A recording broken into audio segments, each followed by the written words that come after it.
This isn't just another YouTube video. This is a quiet guide.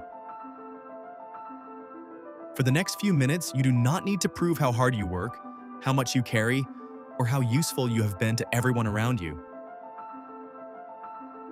You only need to listen, reflect, and perhaps notice what your ambition may have quietly cost you while you were too busy surviving to count the price. Sometimes life does not fall apart in one dramatic moment, because sometimes it disappears slowly, hidden behind responsible choices, urgent deadlines, good intentions, and the sentence we keep repeating until it becomes a prison. Work comes first.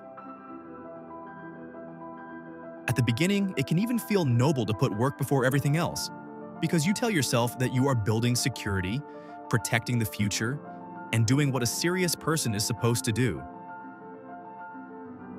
The money arrives quickly enough to feel like proof that the decision was right, and for a while, the reward is loud enough to silence the small doubts trying to speak underneath it. You begin to believe that sacrificing time is simply the price of becoming successful, and every missed dinner, unanswered message, canceled weekend, and postponed dream seems temporary. You say no to family because there is something urgent at work, and then you say no again because there is always something urgent at work. You stop seeing friends because you are tired, distracted, unavailable, or convinced that there will be time later when things become easier. You let hobbies fade because they do not produce money, status, or measurable progress, and slowly the things that once made you feel alive begin to look like distractions. You give up sport, rest, silence, and ordinary joy, not because you hate them, but because work has trained you to feel guilty whenever you are not being productive. And the strange part is that nobody may force you to do this, because sometimes the harshest boss in your life is the one you carry inside your own mind. There may even be someone close to you who chooses differently, someone who earns less prestige, takes a simpler path, protects their time, and still somehow has people, laughter, movement, and life around them. At first, you may judge that person as less ambitious, less serious, or less willing to sacrifice, because it is easier to question their priorities than to question your own. They invite you to join them, to slow down, to spend time together, to remember that a life is made of more than work, and you keep saying no.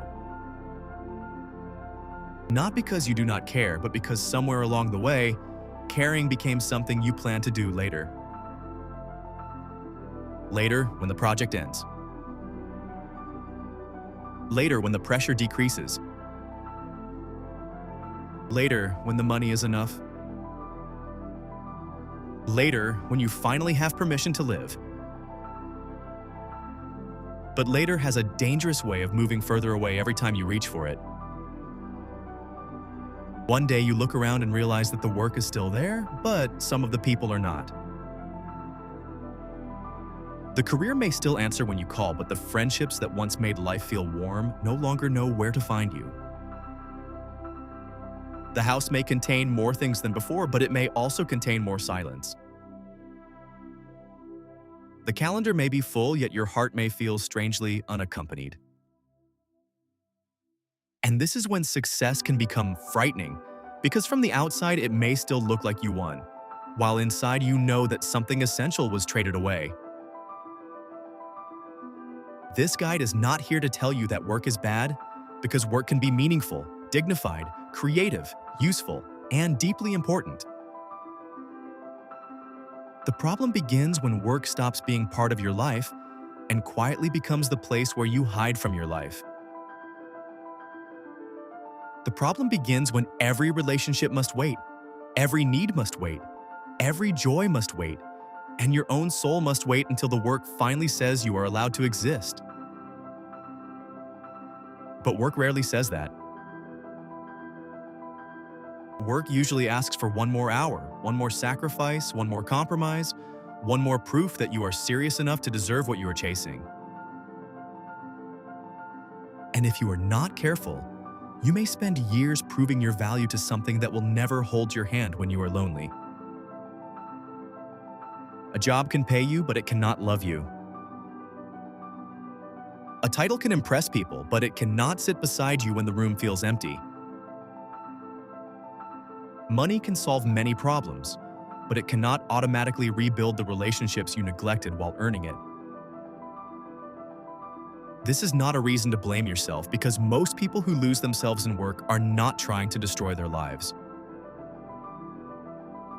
They are usually trying to protect something, escape something, prove something, or become safe enough that fear will finally leave them alone. But there comes a moment when you have to ask whether the thing you built for safety has started costing you the very life it was supposed to protect. Maybe the question is not whether you worked hard enough. Maybe the question is whether you were allowed to belong to anything beyond your work. Maybe the question is whether your ambition served your life, or whether your life quietly became the fuel for your ambition. If you are still in time to call someone, call them. If you are still in time to show up, show up. If you are still in time to recover one small piece of the person you were before everything became urgent, begin there. You do not have to abandon your responsibilities in order to remember your humanity. You do not have to destroy your career in order to rebuild your life. You only have to stop pretending that a full schedule is the same thing as a full heart.